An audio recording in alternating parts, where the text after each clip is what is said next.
Šijete na stroji? Tak pozor, správna ihla do šiacieho stroja musí byť. Ukážem vám teraz rozdelenie. Toto sú ihly s gulatým driekom, sú to na priemyselné stroje. Sú tam rôzne hrúbky, potom sú aj so zrezanou plôžkou na priemyselné stroje pre pevné materiály. Ďalej rozdielujeme ihly na zmesové, tuto máte zmes jeans, univerzál a stretch.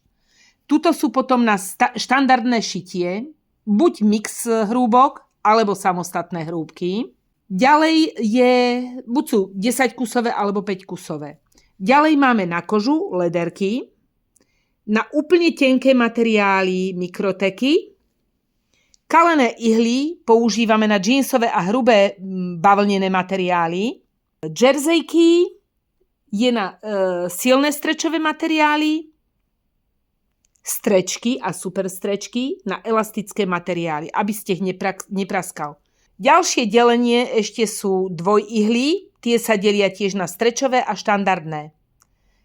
A dvojihly delíme potom ešte na 3 mm, 2,5 mm na štepovanie, akú hrúbku štepovania chceme.